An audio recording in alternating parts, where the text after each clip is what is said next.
Tá, então tá gravando. Boa tarde a todos. Hoje a gente vai falar sobre a coletânea, né, Solarpunk, mais especificamente sobre o prefácio, né, e o primeiro conto que se chama Soylent Green is People, né, de um escritor chamado Carlos Orsi, que eu achei que não conhecesse, mas eu conheço mais do que eu imaginava, porque só depois de ler todos os contos e ler as informações a respeito dos autores, que eu vi a foto dele e eu reconheci. Eu trabalhei com ele, sabe? Trabalhei com ele no jornal de Jundiaí, né? E ele era editor de política, né? Da editoria de política do jornal. E eu trabalhei como subordinado dele durante algum tempo, né? Cobrindo a parte de política do jornal. Então,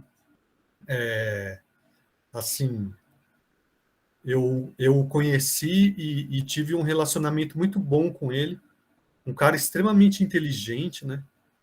Assim, porque, bom, eu não conhecia muito bem a cidade de Jundiaí e trabalhava no jornal.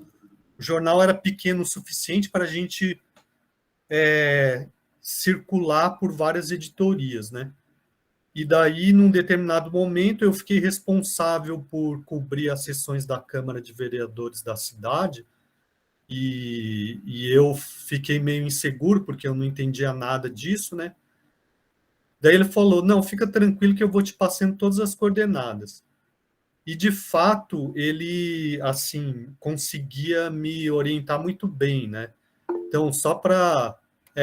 não, ele era um cara extremamente... Ele é, né? Um cara extremamente inteligente, do tipo, assim, que entende muito de muitos assuntos muito diversos, né? Então, assim, só para vocês terem uma ideia, né?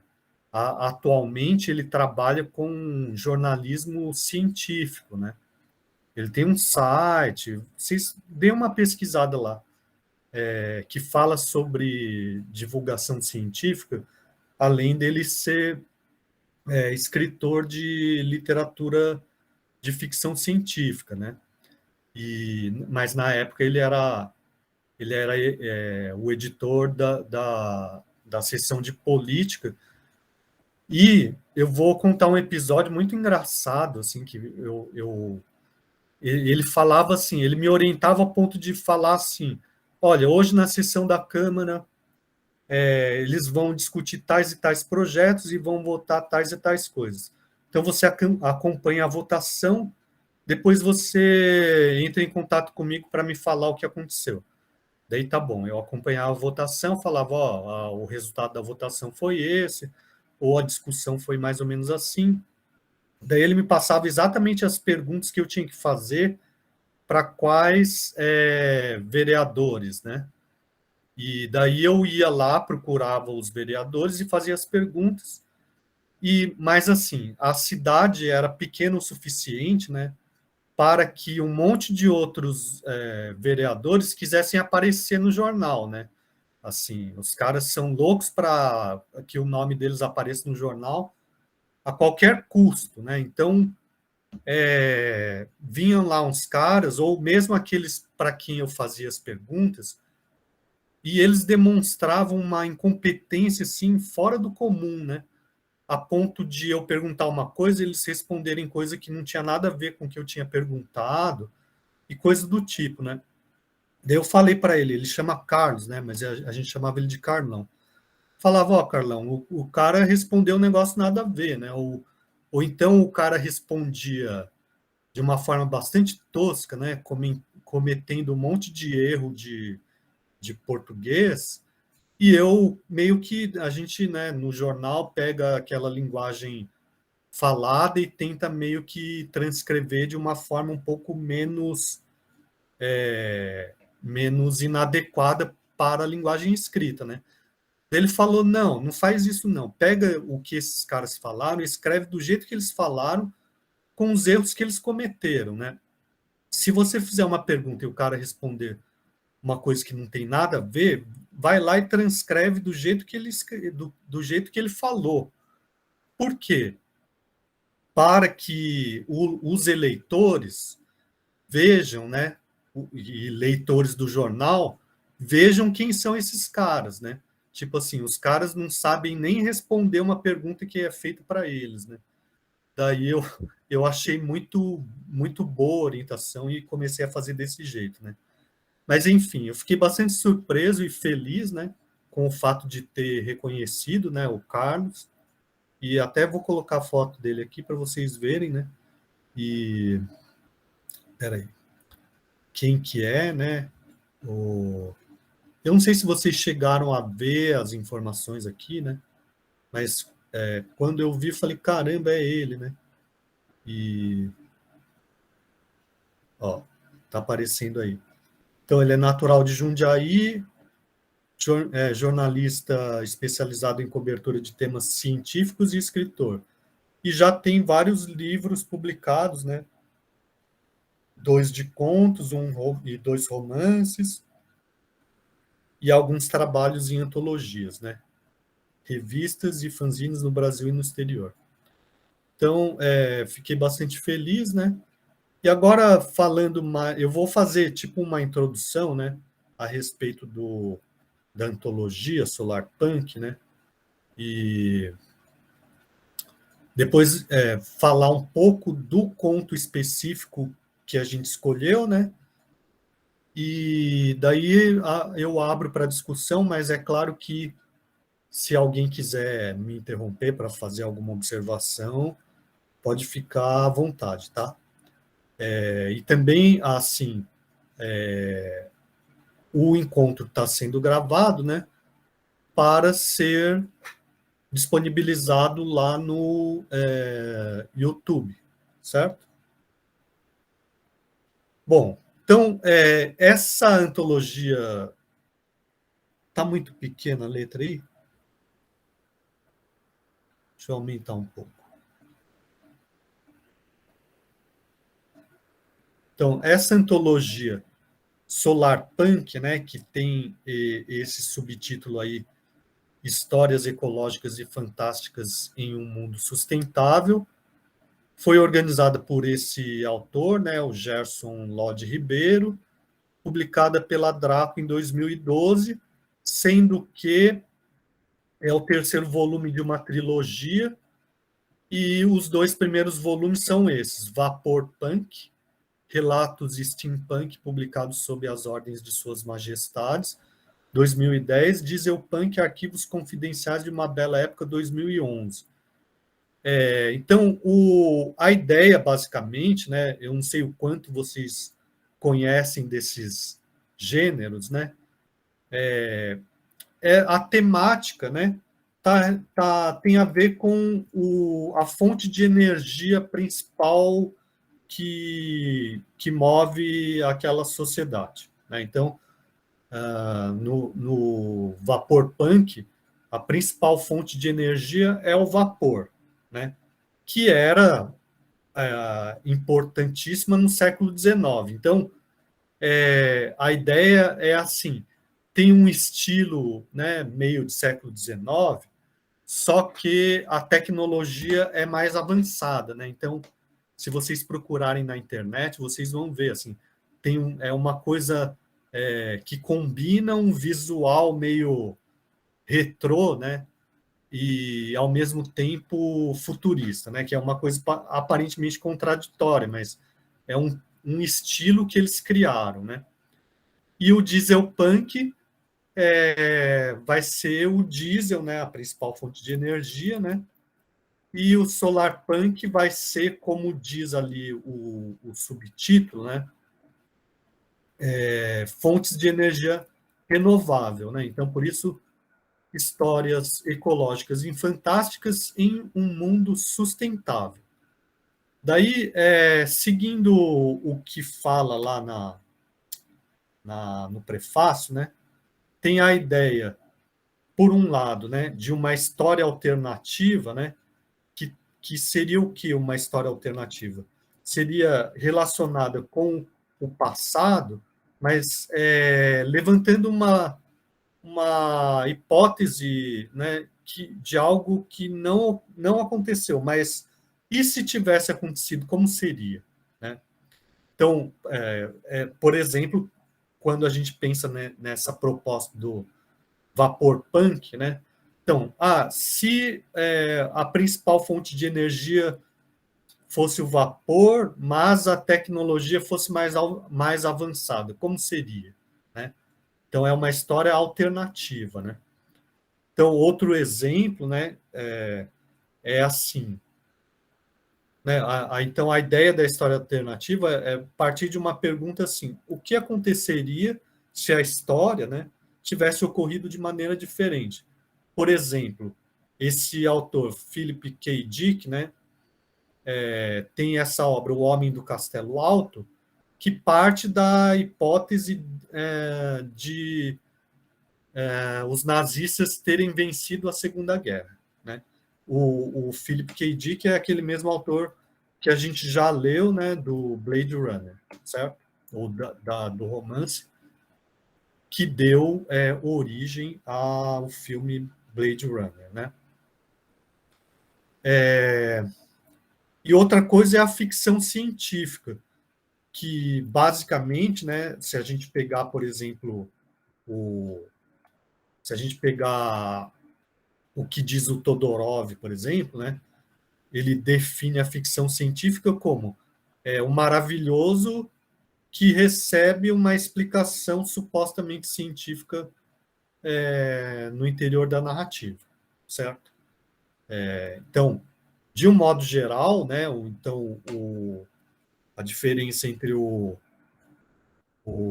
fantástico e a ficção científica é que o insólito na ficção científica recebe essa explicação supostamente científica, né?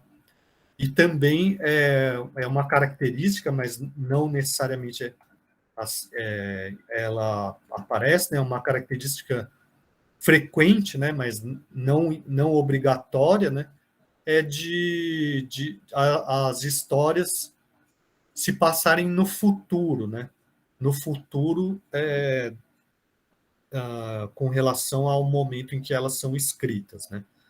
Então, o autor imagina como pode ser o futuro daqui a não sei quantos anos. Daí escreve a partir dessa imaginação dele, né? Então, ele cria um mundo hipotético futuro e a história se passa nesse mundo hipotético futuro, né? Bom, acho que isso não é novidade para ninguém, eu só estou tornando mais explícito aquilo que está meio subentendido no conceito que a gente tem a respeito da ficção científica, certo? Assim, na data anterior, né, eu tive o problema na internet e desmarquei, né, o encontro que a gente tinha agendado, né, mas foi bom porque eu tive tempo de ler todas as outras narrativas da antologia, né, e me deu uma ideia bem mais ampla do que vem a ser essa proposta. Né? Então, ainda na introdução, né, o Lodi Ribeiro fala assim, bom, são 9 narrativas, sendo que apenas uma é de autoria feminina, né? Apenas uma é de um autor português, então os demais todos são brasileiros e homens. Né? Pelo que eu tinha pesquisado, assim, na internet mesmo, né? Quando eu comecei a ler a coletânea, eu imaginava que, bom, em primeiro lugar, o problema que a gente tem atualmente, né, de fonte de energia, estaria resolvido nesse futuro imaginado por cada um dos autores, né? E também me deu a ideia de que todas as narrativas seriam mais otimistas, né, com relação à ideia que tem sobre o ser humano, né? Assim, assim, em todas as narrativas eu imaginei que os mundos seriam mais utópicos, assim, né? E eu estava bastante curioso porque eu estava pensando assim, bom, de que maneira os conflitos vão ser construídos nesses mundos em que um grande problema que a gente enfrenta hoje em dia terá sido resolvido, né, que é o problema do meio ambiente, né, e o ser humano vai ser idealizado, né, de certa forma, vai ser imaginado como algo melhor do que de fato é, né? Só que daí eu comecei a ler as narrativas inclusive, logo na primeira eu já percebi que não era exatamente assim como eu tinha pensado e como é dito em alguns, eu acho que no próprio site, né, a Wikipédia fala assim, é mais otimista. E no prefácio, o próprio organizador da antologia fala mezzo otimista, né? É meio otimista porque se imagina um grande problema que a gente enfrenta atualmente resolvido, né? Só que não é tão otimista assim quando a gente começa a ler, né? Então, por exemplo, nesse primeiro conto, né? É um conto policial baseado em biocombustíveis, né? Eu acho que a maioria de vocês leu o conto, né? Só que os personagens, eles não são melhores do que os personagens da literatura de um modo geral, né? E assim por diante, né? Então, por isso os conflitos eles podem ser imaginados assim como são imaginados em outros gêneros literários, né? Então, de certa maneira, o gênero solarpunk acabou se revelando menos inovador do que eu tinha pensado inicialmente que seria, né? Então, eu vou falar rapidamente só o sumário de cada um dos contos, né? E depois eu vou entrar no conto específico, o segundo, né? Mas, assim, eu recomendo que vocês leiam todos porque é bem interessante, assim, de que maneira cada um dos autores atendeu à proposta temática, né? Então, o segundo conto, que chama O Confronto dos Reinos, é do Telmo Marçal, é o único autor português, né? E os dois reinos imaginados são o humano versus o de humanoides clorofilizados, né? Ou seja, são seres humanos que fazem fotossíntese, né? E, assim, o protagonista, ele perdeu a namorada num confronto contra esses humanoides clorofilizados. Então, na verdade, esse ponto aqui, se a gente for pensar, esses seres que aparecem aqui, eles não são nada melhores do que os seres atuais, né? Ou os seres de outros gêneros literários, né? Outra outra ideia que eu tinha é que talvez fosse, do ponto de vista formal, fosse mais inovador também. E só algumas dessas narrativas me pareceram, do ponto de vista formal, inovadoras, né? Bom, daí depois tem esse terceiro conto, chama Minha Atenção, Notícia Urgente. Basicamente, é um grupo de trabalhadores campesinos que seria uma facção extremista do MST, se rebela contra uma empresa multinacional de produtos geneticamente modificados. Então, o conto é dividido em duas partes, né? Na primeira parte, esses fatos são relatados jornalisticamente. Na segunda parte, tem um diálogo entre dois personagens, um cientista e um empresário, e daí a gente fica sabendo o que de fato aconteceu, né? Então, sempre tem a questão da tecnologia, da ecologia e algum conflito relacionado com isso, né? E às vezes esse conflito é entre vários grupos, entre grupos, e às vezes não, né? Como a gente vai ver aqui. Daí, na sequência, o quarto, Era Uma Vez um Mundo, foi o que mais se aproximou daquilo que eu estava imaginando inicialmente, né? Ou seja, uma nova sociedade sustentável no sentido mais otimista do termo, ou seja, de uma realidade em que um novo sistema de poder mais harmônico com a natureza foi estabelecido. Nesse novo mundo, o Brasil ocupa a posição central. O conflito se dá com um grupo de oposição ao sistema. Então, o sistema já não é mais o capitalismo, né? Como a gente vive hoje em dia, mas é um outro sistema político, econômico e tal, né? Mas ainda existe uma oposição a esse sistema também, né? E do ponto de vista formal, também esse quarto conto, me pareceu um pouco mais inovador pela linguagem, né? Então, assim, pelo fato do Brasil ser um país dominante, também os termos são mais abrasileirados do que inglesados, como acontece hoje em dia, né? Certo?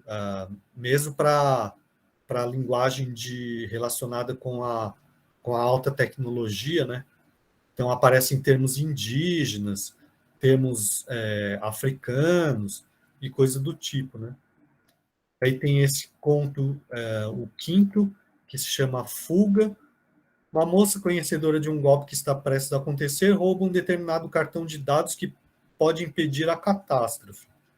O golpe é tramado por uma empresa que deseja obter mais poder e coloca em risco a vida de milhares de pessoas, né? Então, também se imagina uma nova sociedade, mas essa nova sociedade, ou esse novo sistema, não é necessariamente melhor do que o atual, né? Depois tem esse sexto, que é bem interessante também, chama Gary Johnson.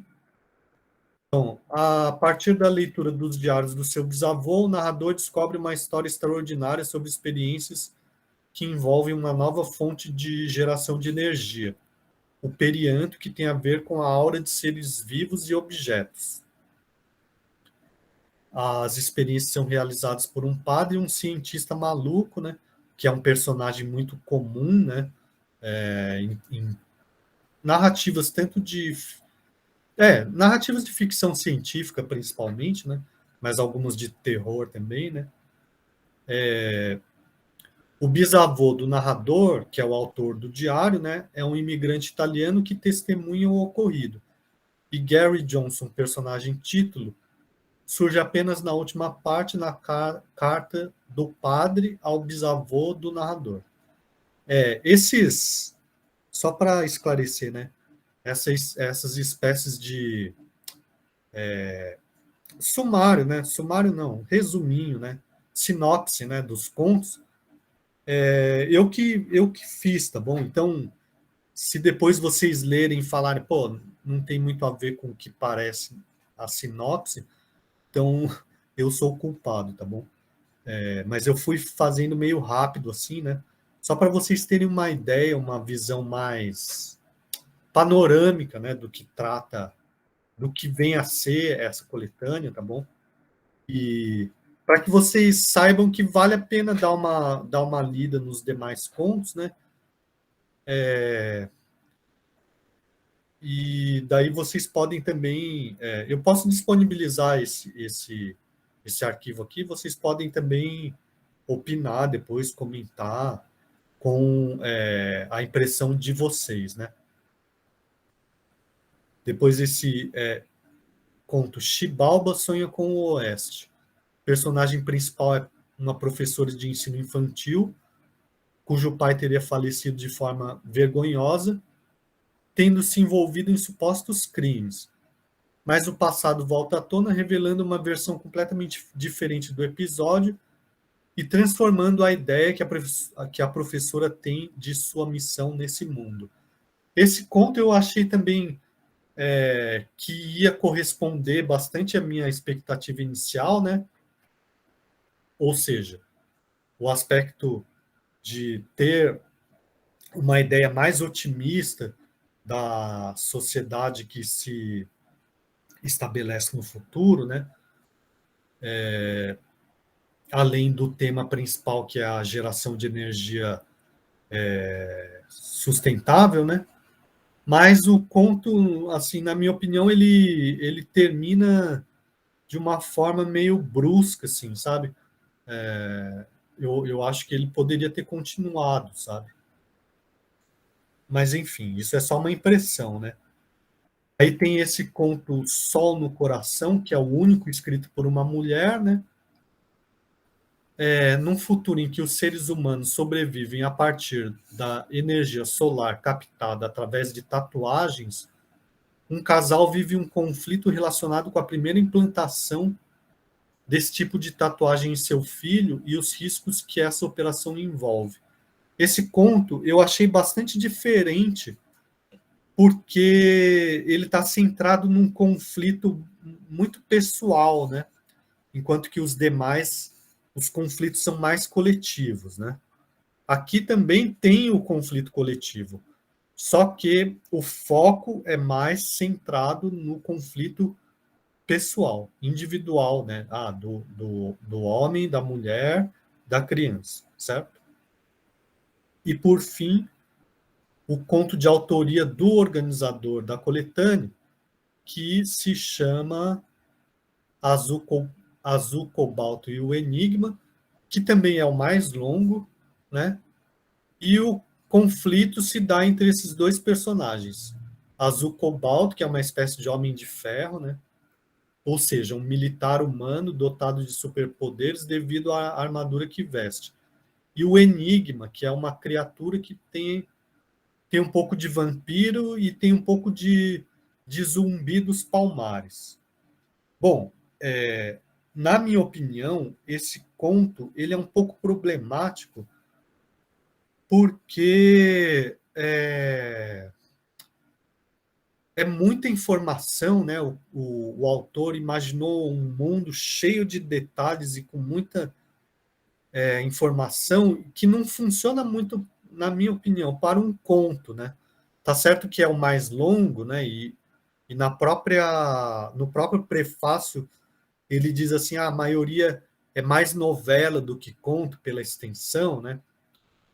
Só que, aliás, eu acho que, de um modo geral, a ficção científica funciona melhor em romance, né? Porque o autor, o escritor, vai imaginar um mundo próprio, né? E vai ter que, com as suas leis, né? E vai ter que familiarizar o leitor com esse mundo e depois, além disso, falar sobre o conflito que ocorre nesse mundo, né? Então, se esse mundo for muito diferente do nosso, acaba ficando muito, assim, grande parte do texto tratando só disso e não daquilo que envolve mais emocionalmente o leitor, né? Mas daí vocês podem também falar o que vocês pensam a respeito disso, né? Agora, finalmente, entrando na narrativa, né? No conto que a gente escolheu, né? Eu vou, assim, para quem está vendo o vídeo, ou mesmo para quem está participando, mas não leu, vai ter um pouco de spoiler, né? Mas, assim, na nossa área de estudos literários, isso é um pouco inevitável, né? Então, o conto se chama Soylent Green is People. Soylent é um tipo de alimento que seria uma espécie de ração humana, né? É um alimento produzido né, pelo homem, que não existe na natureza, né? E teria todos os nutrientes necessários para o ser humano, né? Esse Soylent Green também é um filme de 1973, cuja história se passa em Nova York no ano de 2022. E essa frase, Soylent Green is People, é dita por um personagem nesse filme. Eu acho que o próprio conto menciona isso, né? Então, na primeira parte, são apresentados todos os dados relevantes relacionados com a morte do engenheiro Raul, que morreu por sufocamento com a fumaça do próprio carro na garagem da sua casa, né? Mas tem todos os detalhes ali de como foi a morte, né? E também fala do desaparecimento da mãe dele, que é a Albertina, que é a única pessoa que morava com ele, né? E a principal suspeita é de que o engenheiro tenha se suicidado, ou melhor, a suspeita inicial, né? Na segunda parte, o narrador se revela ao leitor como detetive contratado por Sabrina, que é a companheira de Raul, com quem ele estaria prestes a se casar. A herança de Raul está sendo disputada entre a igreja puritana, que tinha a mãe de Raul como membro, e Sabrina, mulher de Raul, a companheira dele, né, com quem ele está prestes a se casar. O interesse de Sabrina é de que a mãe de Raul seja encontrada viva, para que a igreja não herde nada, né? E a igreja quer que a Albertina seja encontrada morta porque ela tinha deixado por escrito, né, tinha declarado, né, que ia deixar todos os seus bens para a igreja, né? Então é bem um conto tipicamente policial, né? Narrado pelo detetive, tem vários ingredientes de uma história tipicamente policial, como por exemplo, as mulheres, a Sabrina, por exemplo, é uma mulher sedutora, e a outra que aparece depois também, né? Esse tipo de coisa, né?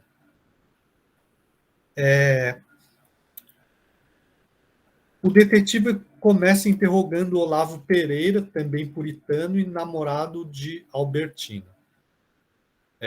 A próxima testemunha a ser interrogada é Cláudia Abdala, a amiga de Sabrina, que também é sedutora e tal. E todas as mulheres, elas meio que definem as suas características físicas porque podem escolher, né, de acordo com o avanço científico da época, né? E daí todas escolhem um perfil meio padrão, né? O detetive sofre uma tentativa de atentado tramada por um membro da igreja puritana, esse arquimandrita Serapião, que sabota a secretária eletrônica e a cafeteira elétrica do detetive. Então, todos os ingredientes também de um futuro tecnológico, de um futuro em que a tecnologia é muito mais avançada, também aparecem no conto, né? E a proposta da coletânea é central, né? Aparece de maneira central no conto, né? Então, o detetive é perseguido por um sujeito que masca chiclete, cujo intuito é o de lhe pregar uma pegadinha, né? O chiclete transmite um vírus que causa o surgimento de verrugas. Só que esse detetive, como grande parte dos personagens de história policial, ele é espertalhão, né? Uma espécie de herói, assim, né? O próximo interrogado é Antônio Kobayashi de Toledo, que é amigo de Raul. no diálogo entre ele e o detetive, são apresentadas as principais informações que dão base à explicação supostamente científica da narrativa. Quando eu digo supostamente científica, é assim, que para o leitor tem aparência científica, mas não necessariamente é. Ou seja, faz parte da ficção, né? A explicação científica também é ficcional, né? Ela pode ser mais próxima da realidade ou menos próxima, né? O importante é ter o efeito de uma explicação científica, né? Não sei se dá para entender o que estou querendo dizer, mas qualquer coisa vocês falem depois. Daí entra em cena a irmã do protagonista, que seria uma policial que ajuda na investigação, né? Que faz com que a polícia ajude na investigação. Daí já está no quase no final. Tem um diálogo entre o protagonista e o arquimandrita Serapião. Daí aqui começa a ser apresentada a resolução do crime, pois o detetive apresenta as informações relacionadas com a morte de Albertino. Bom, aqui é o spoiler, né? Ela foi transformada em combustível encontrado no tanque de gasolina do carro, né? Então tem diretamente a ver com a proposta de energia renovável, certo? Diálogo entre o protagonista e Sabrina, em que se prova o envolvimento da mulher no assassinato de Albertina. Ela foi envenenada ao tomar um suco preparado por Sabrina. No desfecho são reveladas as últimas informações sobre o crime a partir do diálogo entre o detetive e sua irmã, certo? Ou seja, é um conto tipicamente policial, né? Bastante bem arquitetado, né? Bastante bem escrito, mas tirando esse tema futurista, ele não é muito inovador, muito original, né? Por quê? Porque do ponto de vista formal, ele é uma narrativa policial padrão, né? Bem, não tem nada de muito surpreendente, né? E basicamente é isso, né? Que eu percebi, né? E também com relação àquela minha hipótese inicial, também não se confirma, né? A ideia de que o ser humano pode ficar bastante otimista com uma possibilidade de um futuro em que esse problema ecológico da, da fonte de energia, das fontes de energia que a gente utiliza atualmente, em que esse problema vai ter sido resolvido e por isso o mundo vai ser melhor, né? Por quê? Porque basicamente o ser humano é tão ruim quanto atualmente, né? Assim, então eu paro aqui a minha apresentação, né? E daí eu abro para as impressões de leitura de vocês, questionamentos, etc. Tá bom? Eu achei, assim, o livro completamente incrível. Eu diria que de todos os que a gente já leu até agora, de romance, é o meu favorito, né? Ainda que não seja só um romance, mas sabe, essa coletânea de histórias. Eu consegui ler ele todo, acho que mês passado, durante o recesso, ou antes até. Enfim, eu gostei bastante dos diferentes contos. O que eu mais gostei foi o último. Acho que talvez por essa questão de realmente ser um mundo bem detalhado, porque como cada um é em sua própria realidade, eu às vezes fiquei nos outros contos com um desejo de saber mais sobre como as coisas funcionavam, né? Porque às vezes ficava uma informação muito focada ali no que estava acontecendo, o que seria de boa para mim se todos fossem um conto no mesmo mundo, mas não é. É cada um mundo diferente, explorando coisas diferentes e de uma forma excelente. Mas o último, ele realmente tece essa história de séculos. Eu não vou falar muito dele para não dar spoiler, mas ele é muito bom ver o desfecho de tudo isso e como é desenvolvido. Eu diria que para mim foi o meu favorito. E uma trivia que eu queria trazer, né? Eu não lembro agora qual o nome do autor, mas tá nesses autores, né? Eu li sobre um pouco dos autores e eu descobri que um deles trabalhou num jogo que talvez eu tenha jogado quando eu era criança, chamado Taekwondo. Porque primeiramente era um jogo, né, de navegador, bem básico. Aí eles lançaram uma sequência. Não sei se esse cara também trabalhou na sequência, que era o Taekwondo Living Universe. Era um jogo de espaçonave com objetivo de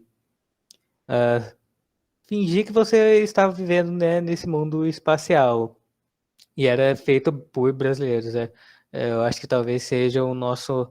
A Wikipédia, pelo menos, diz. É o. O organizador. A Wikipédia diz que é o nosso assim, maior jogo. Então, né, é bom ver. Infelizmente, ele morreu faz anos, né? Eu fiquei triste quando descobri que acho que ele fechou os servidores em 2015, alguma coisa assim. Mas eu lembro de ter jogado esse jogo quando criança e, sabe, é bom ver esse tipo de talento. Porque a gente, né, não só no mundo dos jogos, mas na própria literatura, né? A gente pensa que só os gringos podem escrever bem ficção científica, mas não, né? Esse livro está aí para provar que a gente também pode. Eu tenho certeza que há também outros ah, escritores talentosos, né? Eu não consegui ler o livro do Ramiro porque eu não tinha dinheiro para comprar na época, ainda não tem. Mas eu tenho certeza que pelo que eu vi, né, na discussão lá, que foi um excelente romance Lovecraftiano, então, sabe, nós temos escritores, né, artistas plásticos e até design de jogos talentosos, né, o que nós não temos é o reconhecimento, né, muitas pessoas desse último, né, de jogos, acabam ou fazendo jogos indie aqui ou indo para fora e trabalhando em empresa de gringo, né, tem bastante brasileiros lá fora. Nos quadrinhos também tem bastante ilustrador brasileiro. Então, isso é uma curiosidade que eu notei e fiquei, nossa, o cara fez isso. Só que eu não sei se ele trabalhou na sequência, eu não consegui descobrir isso. Porque tem muita pouca informação na Wikipedia sobre esse jogo.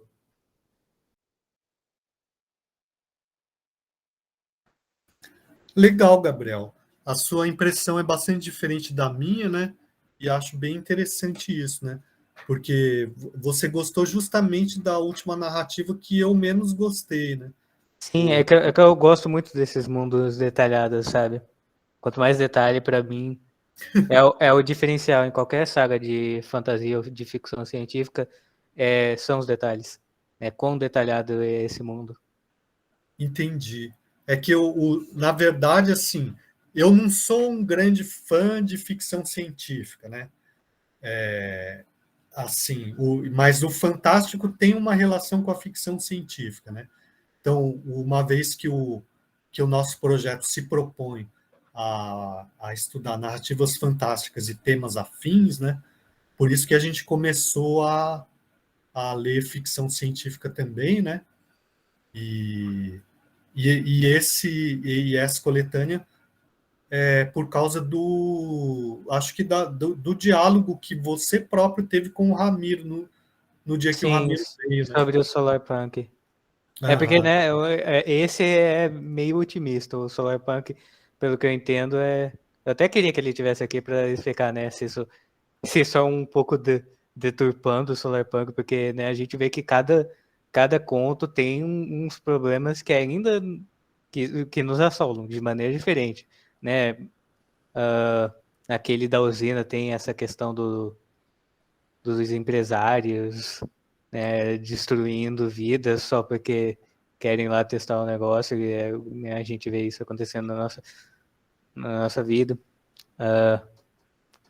Esse último tem toda essa questão, né, política de utilizar de certos grupos como infantaria mesmo para conflitos, né? Aí quando eles deixam, né, de ser úteis, tchau. A gente pode fazer até um paralelo com os Estados Unidos e vários grupos por aí do Oriente Médio, a União Soviética também fazia isso bastante. Enfim. Sim. Então, mas eu acho que não tem como imaginar um mundo muito otimista e ficar escrevendo sobre isso, né? Porque a literatura, qualquer história, né? Ela se baseia num conflito, né? Se não tiver conflito, não tem história, né? Sim, fica chato. É a mesma razão, por exemplo, né, a gente tem um universo como Star Wars. Você não vai ver muito livro nos períodos de paz. Porque, Aham. né, é o conflito que as pessoas querem ler ou assistir ou jogar. Então, sabe, ler sobre o cara que estava vivendo lá a vidinha pacata dele por décadas e décadas, isso não vai me interessar, isso não vai me fazer gastar é, rios de dinheiro, porque livro nesse país é caro. Não, então, Tem que ter esse conflito. não, é mais do que isso. A narrativa, qualquer narrativa, né? Ela se baseia num conflito, ela tem um conflito central, né? Não, sim. Mesmo que seja um conflito interno, né? Como acontece, por exemplo, nos contos da Clarice Lispector, né? Assim, são Sim. bastante introspectivos, né? Mas tem Ou um também Crime e Castigo, né? Um bom exemplo desse conflito interno isso na assim, cabeça lá do Raskolnikov. é isso. Tá.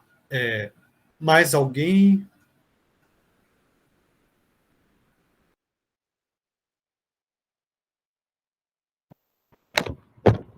Fala nesse.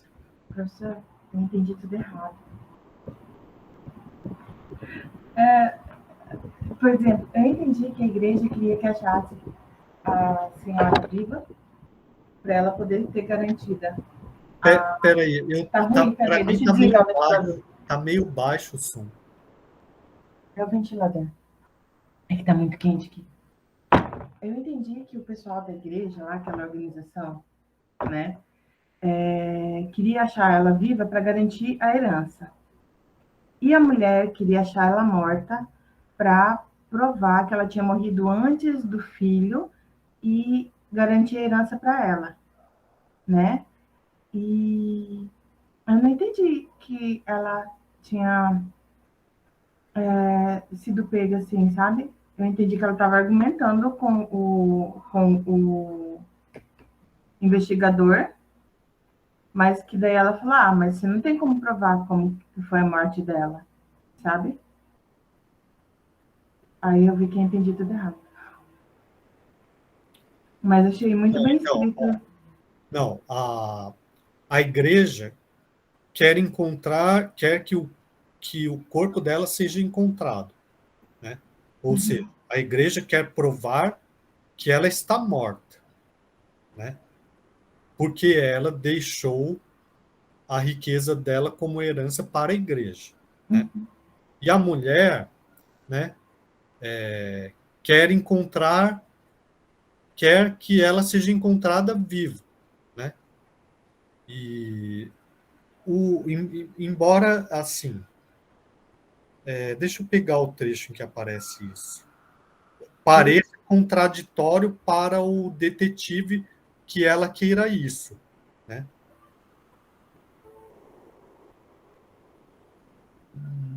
Eu entendi que ela queria que encontrasse, que provasse que a mãe tinha morrido antes do filho, para dizer que a herança não era da mãe, e sim era dela, porque o filho morreu depois, entendeu?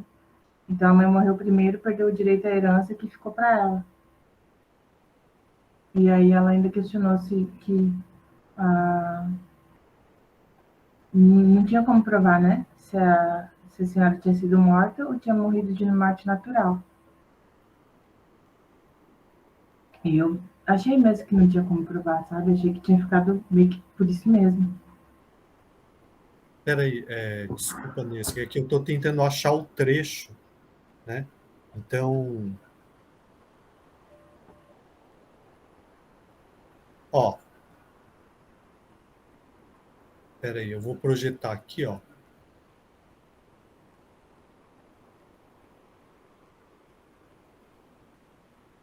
Ó, aqui está o diálogo entre a Sabrina e o detetive, né?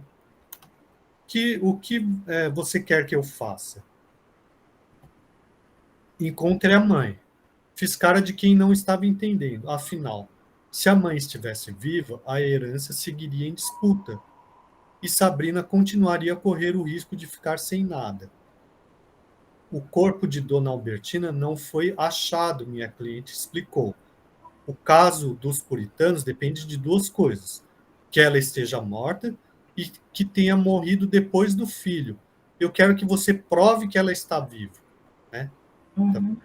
É que naquele diálogo final que ela teve com o detetive, depois que eles acharam, né? Depois que a polícia encontrou os restos dela dentro do da máquina que transformava, né, a matéria orgânica em combustível, aí ela falou, ponto, então agora vocês não têm como provar se ela morreu naturalmente e o filho aproveitou para provar a tese dele, que não tinha outro jeito, né?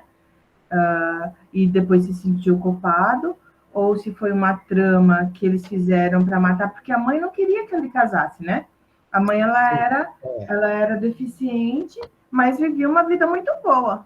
Só que daí, na hora que ela descobriu que o filho ia casar, o filho único, que ela tinha como propriedade, aí ela se aleijou, né? Aí ela se colocou como doente. E daí ela se jogou em cima da doença e ficou doente para fazer chantagem emocional para o filho não casar. Porque ela não queria, né, que o filho casasse. Sim. E aí ficou nessa, né? Se a mãe tinha morrido, se a mãe tinha sido morta por eles para que eles pudessem casar, e daí o filho se sentiu culpado e transformou o corpo dela em combustível, achando que ninguém ia achar, né? E se sentiu culpado e se matou. E aí eu tinha entendido assim, sabe? Que. Não, então, ó, Nesca, tem no final, ele fala de um copo, né? Ele fala de um copo que foi encontrado com digitais dela, né? A mãe foi envenenada Mas e não tinha ficado só numa hipótese? não, então, porque ela se entrega, a Sabrina se entrega. Na verdade, Foi um esse blefe, né? copo, esse copo ele foi lavado, mas o detetive diz que foi encontrado com matéria orgânica dela, o que é mentira.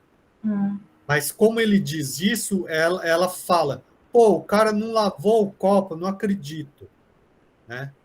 Entendeu? Então ela se entregou, né? Quando ela Ah, fala entendi. isso, ela se entregou, né? E daí na última parte que ele conversa com a irmã, ele fala: eu blefei, e ela caiu no blefe, entendeu? Uhum. Agora eu entendi, acho que eu perdi essa parte. É porque tem que ler com muita atenção, né? Se a gente deixa escapar algum detalhe, daí perde o raciocínio, né? Entendi completamente diferente. Não, não é completamente, mas alguma coisa você entendeu diferente, né? Certo? Então, ficou provado que foi ela. Foi ela que tramou, né? E ela que preparou o copo com veneno. E daí o filho deu o veneno. Daí a mãe morreu. Daí ele se sentiu culpado. Daí ele coloca o cadáver da mãe lá no biodigestor, né? E, e enche o tanque do carro com o combustível e morre sufocado com a fumaça, meio que por sentimento de culpa, né? Certo? Foi isso que aconteceu, né? Mas não colocaria o corpo dela lá também como se fosse esconder, porque ficou por mais de 7 dias, né? Não, colocou o corpo dela para sumir com o corpo dela, né? Aham. E daí ele aproveitou a culpa e fez o carro ligar, né? Já que o motor estava cheio, com o combustível que seria o corpo da mãe, e se asfixiou. Isso. Foi um tipo de suicídio, né? Para se punir para se punir pelo que ele fez, né? Foi o que ele fez. Eu achei muito interessante esse conto.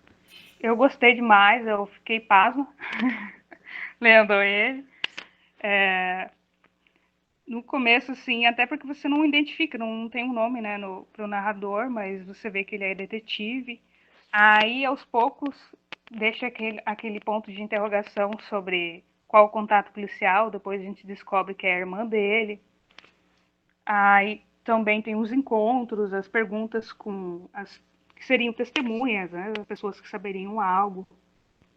E no começo fica também a indagação, por que que essa namorada veio contratar ele? Depois a gente fica sabendo, com o decorrer da história, que na verdade, o que eu entendo, é que ela estava querendo tirar o dela da reta, porque uma pessoa culpada contrataria um detetive para buscar sobre a morte, né, da sogra, investigar isso.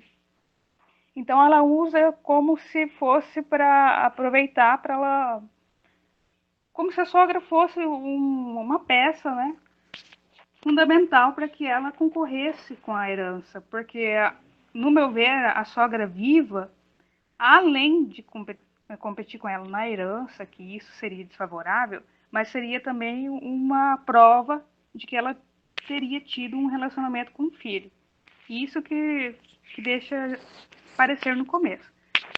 Porque se o filho morre primeiro, né, a única pessoa que ele tem como descendente, no caso ascendente é a mãe, tudo vai para a mãe dele.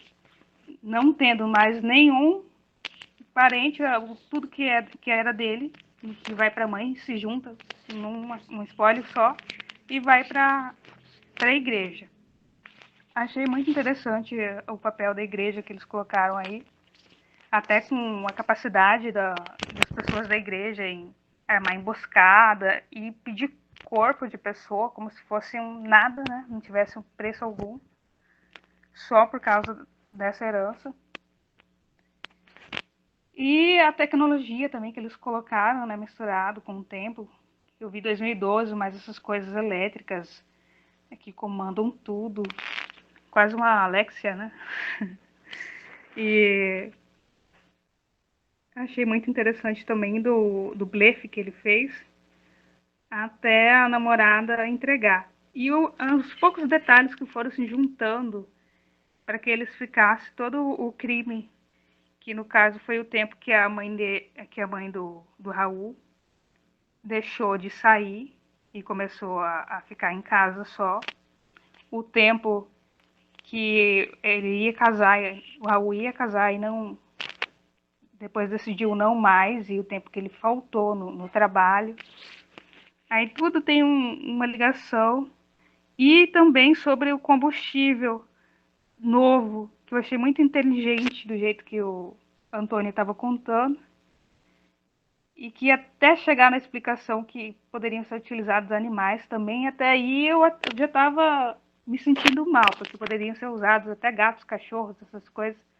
Mas depois, aos poucos, que foi caindo a ficha que os humanos também poderiam ser usados. Logo quando eu pensei isso, já veio a parte da pergunta dele, como não é testemunho, do interrogatório dele com a Sabrina. Daí eu falei, nossa, não acredito. Antes mesmo de colocar, de aparecer, né? Que ele tinha feito. Aí tudo se ligou, né?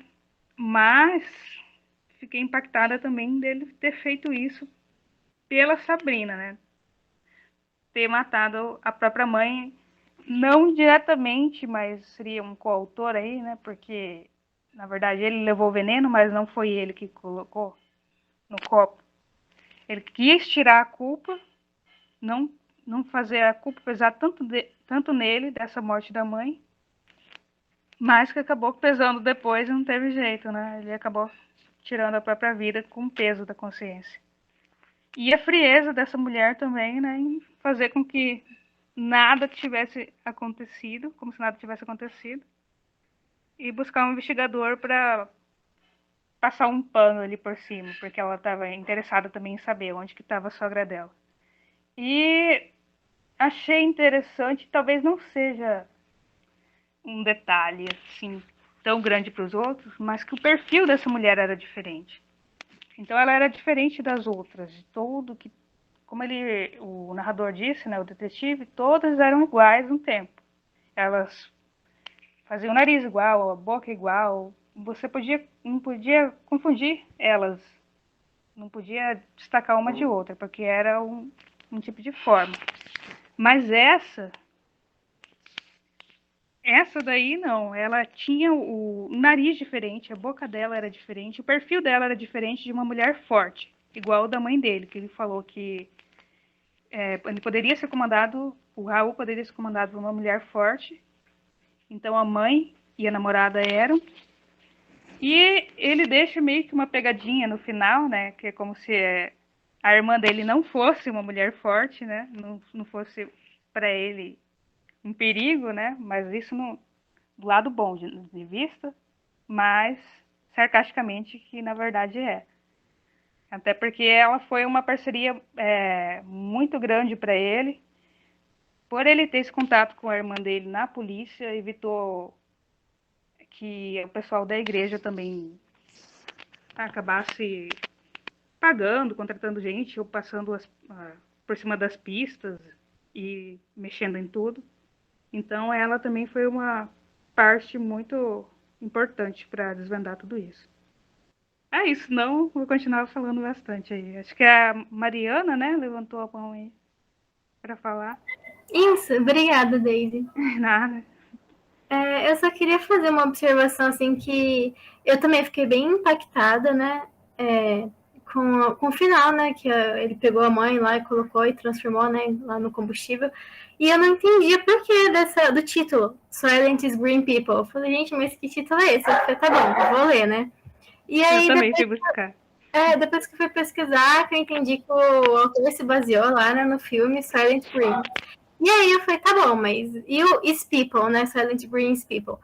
Aí que eu fui entender que parece que no filme, né, o Silent é feito também com pessoas, né? Pelo que eu entendi. Não sei, eu não sei se tô falando besteira, mas eu quero muito ver o filme também. E aí que eu fui nessa ligação. Agora eu falei, minha Nossa Senhora, o autor usou isso, né? A mãe dele, a mãe do Raul, né? Transformada em combustível lá, e que eu fiz a ligação do título com o conto. É isso que eu observei. Já falando de novo, dessa parte também que a Mariana falou, eu já pensei muito à frente, que nem ela, assim, e também deduz a narrativa pra gente. E se fosse usada essa nova fórmula?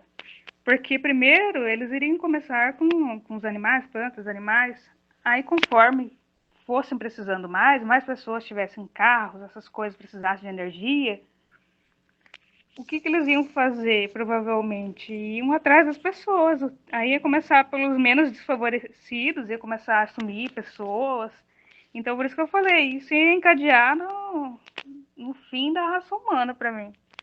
Eu acho que eu talvez fui muito além, mas para mim é isso, né? A partir do momento que pode usar animais, né? Todos somos animais também. Eu pensei, nossa, então quer dizer que se uma pessoa estiver precisando e não puder comprar alguém, ela pode sumir com, por exemplo, com sem teto, alguém na rua, e assim começar a ir sumindo as pessoas até ir acabando, ficando só a parte mais rica, eu diria, mais favorecida, até ir acabando tudo. Mas também já voei longe também, já imaginei bastante. Vou deixar para os outros agora. Obrigada. Sim, mas eu acho que é isso que tá sugerido, né? E por isso que a minha expectativa com relação à ideia mais otimista, né, não se cumpre de modo algum com esse conto, né? Sim. Para começar, o cara coloca a própria mãe, né? Se o cara coloca a própria mãe, ele pode colocar qualquer outra pessoa. E, enfim, mas assim, tem todos esses aspectos que você falou, né? Que é um aspecto meio do perfil psicológico, né? Dos personagens, né? E assim como qualquer narrativa policial, ela é construída como uma espécie de quebra-cabeça, né? De quebra-cabeça que o leitor vai montando, né? E vai tentando resolver o crime junto com o detetive, né? Mas é claro que o detetive é mais esperto do que o leitor, né? Senão perde a graça, né? Então, nesse sentido, é uma narrativa muito bem construída mesmo, né? De alguém que conhece muito bem o gênero, né? Aliás, os dois gêneros, né? Tanto o policial quanto a ficção científica, né? Certo? Mas o que eu quis dizer também é que, assim, conhece muito bem, realiza muito bem, mas não de uma forma muito inovadora. Ele combina muito bem as duas propostas, né? Do tema da coletânea, né? E da ideia dele de escrever um conto policial, né? Com todos esses ingredientes aí terríveis, né? Que vocês apontaram também, certo? Eu não sei se teve alguma coisa que alguém falou que eu não tenha comentado, ou a Mariana ou a Deise, não sei. Não, tudo certo. A Daisy fez uma observação ali em cima, mas que pode acabar com a raça humana se for pensar profundamente. Sobre o que você estava falando, Daisy? Sobre a nova forma de biocombustível deles. Que, no Sim. caso, a própria mãe do Raul serviu como combustível para ele funcionar o carro. Aham, entendi. Aí é aquilo que eu tinha explicado, que começariam pelos animais e depois passariam pelas pessoas. Eu coloquei também sobre a idade, que tem uma hora que eles falam sobre 90 e poucos anos, tanto pela mãe do Raul, como pelo namorado dela, e como se não fosse uma idade tão avançada. Que eles estão bem de saúde, essas coisas, talvez pela... Como que fala? Eu esqueci a palavra. Sim, mas pelo avanço Isso, pelo avanço técnico. Pelo avanço da medicina, da ciência, então a expectativa de vida do ser humano aumenta, né? Aumenta. Uhum. Que achei bem interessante. É uma coisa que vem acontecendo, né?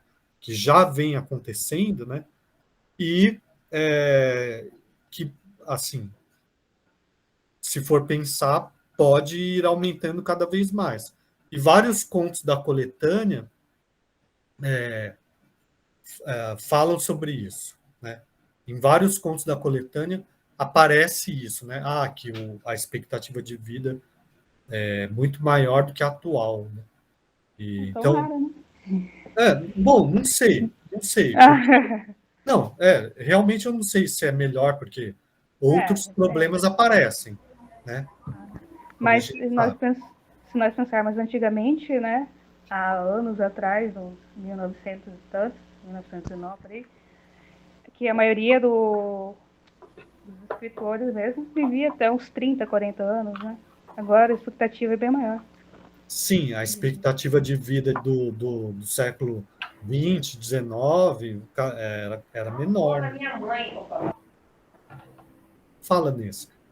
Mas em relação à expectativa de vida, a mãe dele era muito doente e era prestes já né, tinha todos os problemas de saúde, porque ela era resistente à tecnologia. ele mesmo era resistente, tanto que na casa dele a sistematização era da mais antiga possível, né? E não tinha não tinha câmera dentro, não tinha nada. Por quê? Porque ela era da igreja, e a igreja era bem tradicionalista, e também fazia muita coisa errada, né? Para ter tudo isso de prova contra eles, né? E para automatizar, né? Então, tipo, ela parecia tão velha que ela poderia parecer bem mais jovem, porque ela não se utilizava dos tratamentos que, de vez em quando, ele colocava os remédios, as coisas escondidos na comida dela, né? E dava, por isso que ela estava vivendo tanto, inclusive, né? Mas eu acho assim, eu não acho que a intenção dele era, assim, fazer um combustível com gente, assim, né? Eu acho que ele só aproveitou a oportunidade dele ter um biodigestor para poder se livrar da prova do sumiço da mãe, né?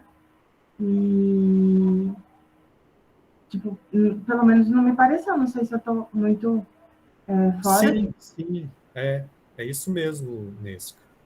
E aí, não é que a intenção dele era essa, né? de início.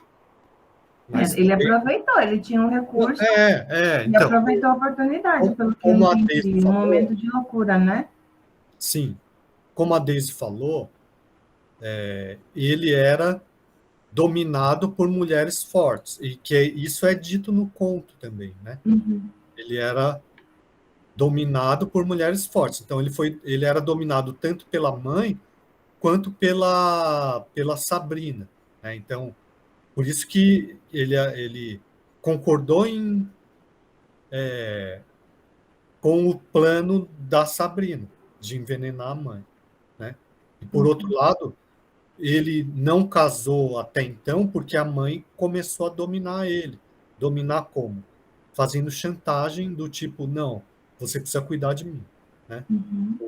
E agora, com relação a essa história de ela, pelo fato de ser da igreja, não aceitar procedimento que prolonga a vida, né? Até certo ponto, né? Porque quando o namorado da Albertina é interrogado pelo detetive, daí o detetive vai juntando as peças e percebe que, a partir de um determinado momento, a mãe abre mão de levar uma vida relativamente saudável, justamente para fazer essa chantagem emocional sobre o filho, né? Certo? Uhum. Então, a igreja, essa igreja puritana aí, mesmo sendo puritana, também sofria influência do desenvolvimento científico e tecnológico que prolongava a vida, né?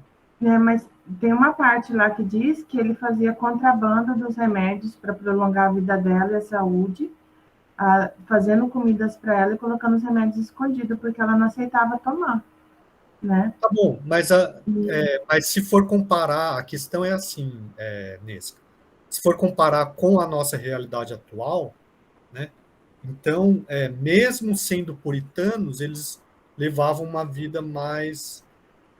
tinham uma vida mais prolongada do que a atual, né? Não, com certeza, com certeza. O namorado lá da Albertina, né, ele fala para o detetive, você fica surpreso que, por ser puritano, eu leve uma vida assim, então...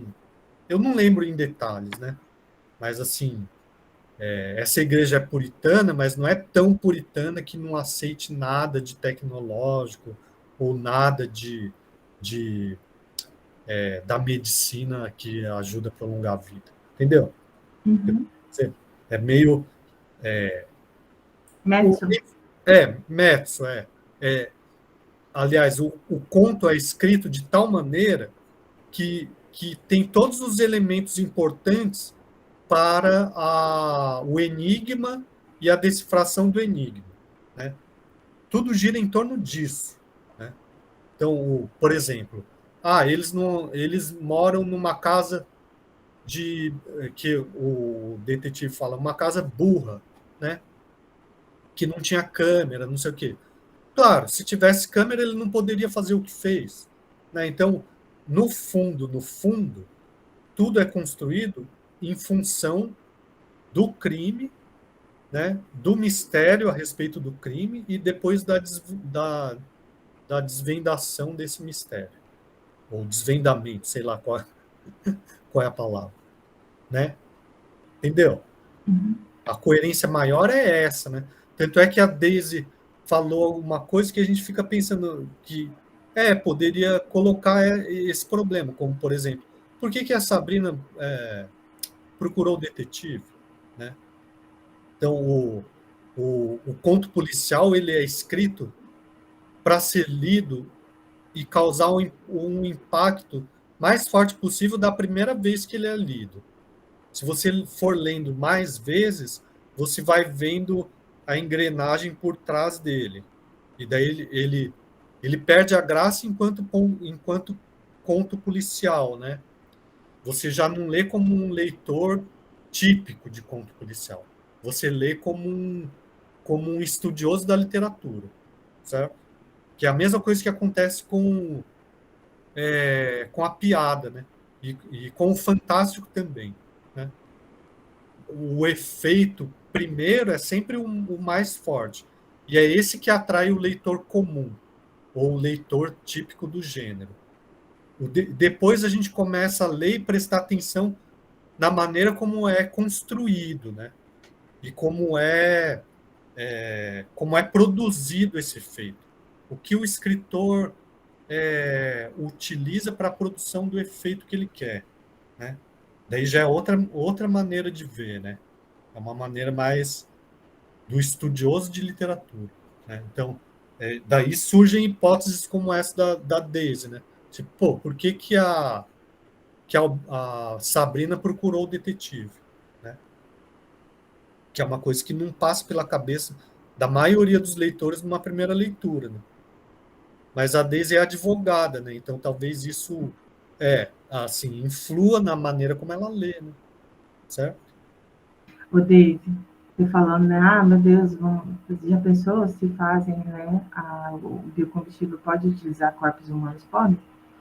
Eu vou contar uma história que não tem nada a ver, mas que eu lembrei que foi tipo muito impactante para mim.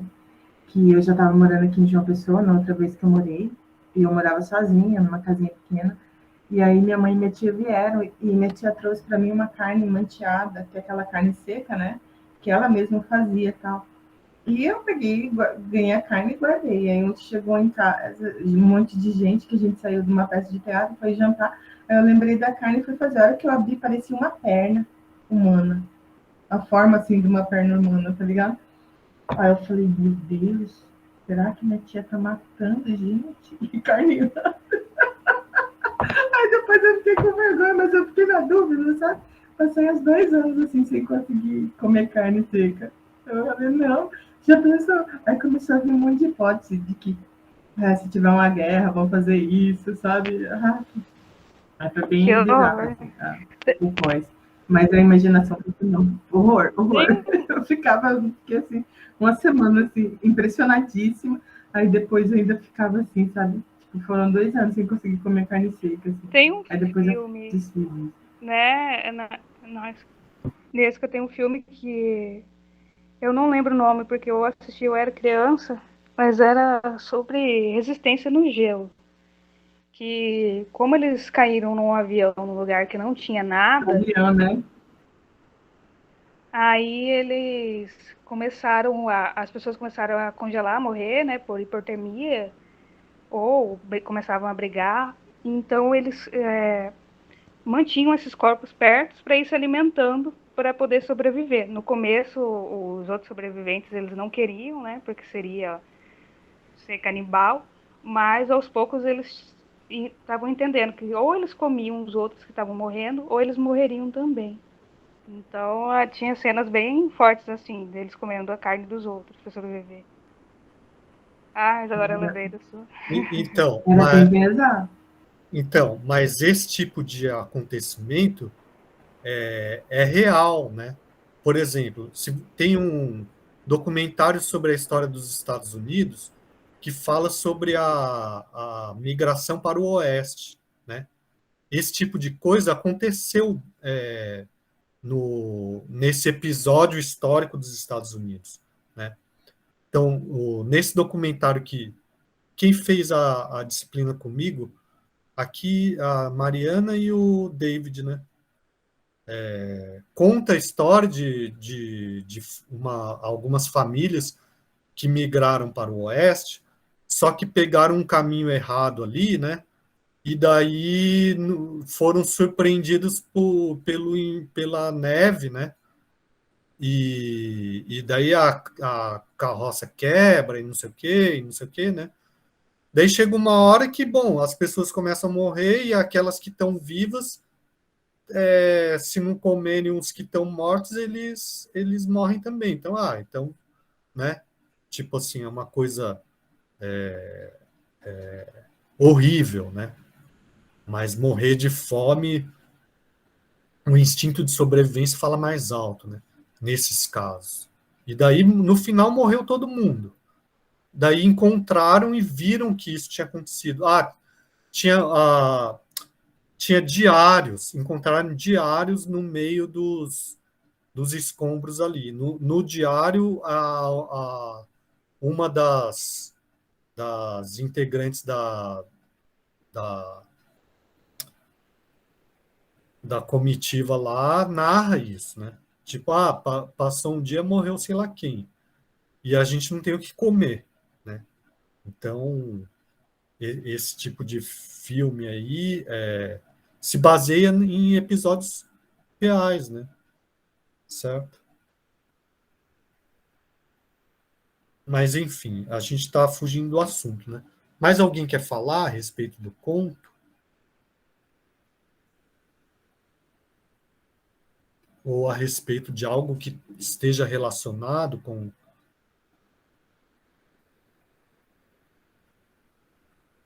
Não? David, fala, David. Então, voltando um pouco daquela questão do Silent Green lá, eu não conheci o filme também, eu fiquei sabendo mais pelo conto, né? E realmente, é o que a Mariana falou, na verdade, Silent Green são pessoas mesmo, né? Eu pesquisei, então, no filme é feito de pessoas, né? São tipo umas barras cereal, né? Verde, que eles falam lá. E me veio, na verdade, a questão quando eu estava pesquisando meu TCC, né? Que o jogo, objeto do meu TCC, ele tem uma parte que fala de umas instalações do sistema Soylent. Eu fiquei, cara, esse nome me é familiar, né? Aí eu fui pesquisar. Aí eu descobri que tinha esse filme, né? Que o conto fala tudo. E, bom, no jogo, basicamente a mesma coisa. Eles fazem experimentos genéticos e o que sobra é feito de alimento e medicação para ser distribuído para as pessoas. Ou seja, o conceito é basicamente o mesmo, né? Silent Green vira alguma coisa para as pessoas consumirem, né? E então para mim não foi muito chocante, porque eu já estava meio que habituado com a questão, né? Mas eu achei interessante essa alusão que o jogo fez, né, ao filme, que eu nem sabia que era, né, ligado. Só fiquei sabendo quando eu vi o conto, né? Legal, David. Bom, na verdade, assim, isso é muito comum, né? Ah, um conto ou um texto literário faz referência a um filme, o filme faz referência a um outro texto, e o jogo faz referência, né? Quer dizer, isso que a gente chama de intertextualidade, né? Que acontece desde que existe literatura e narrativa e coisas do tipo, né? Faz parte da história da literatura e da narrativa, né, de um modo geral, né? E, enfim. Mais alguma coisa que alguém queira falar?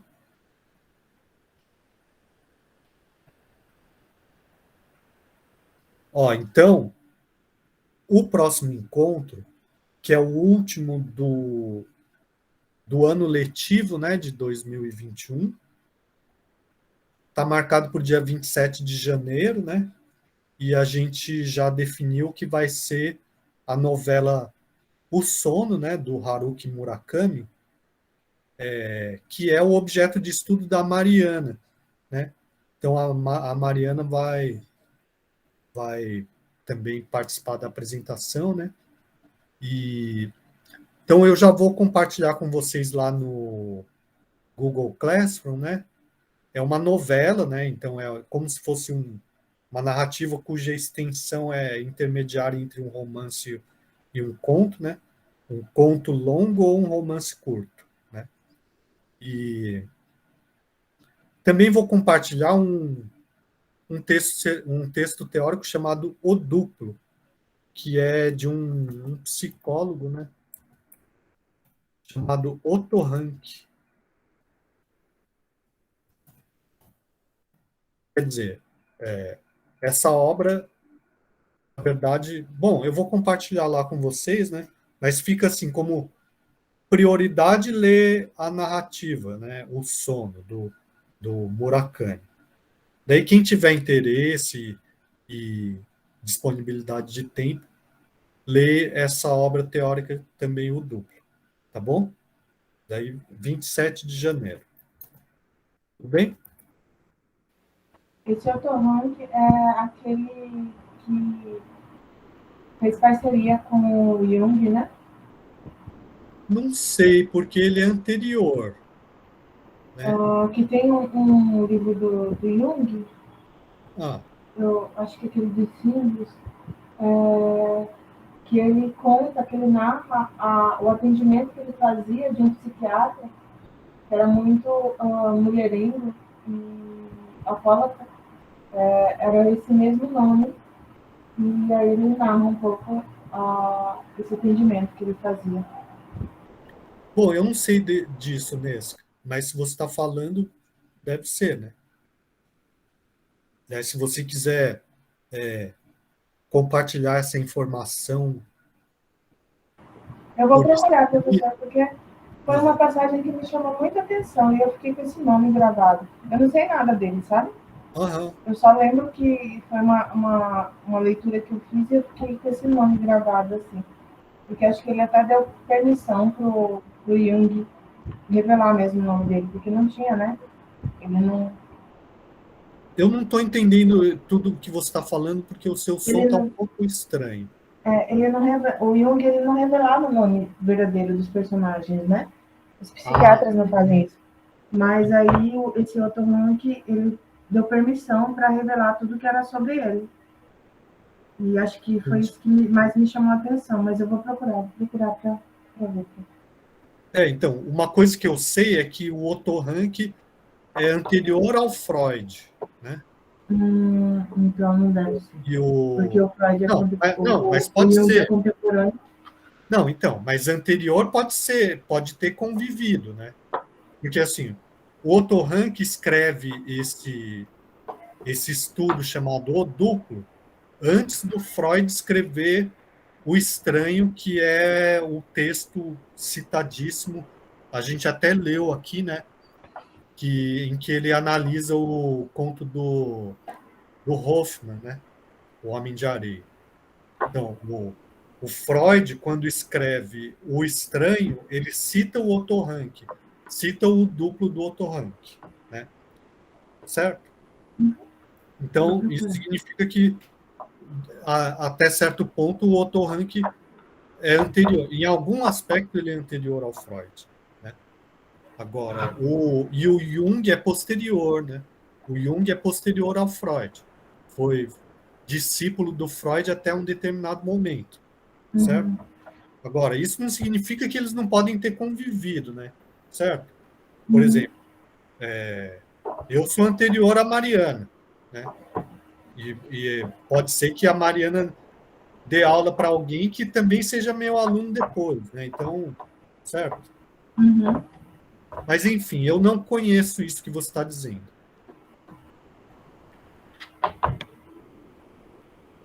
Bom, mais alguma coisa?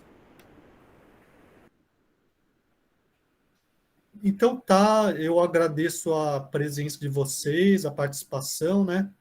Espero vê-los novamente no dia 27, tá bom? Tá bom, prof. Boa noite, obrigada. Boa noite, até. Boa noite. Até dia Boa 27. noite, gente. Até a próxima aula. Boa noite, até. Boa noite, até a próxima.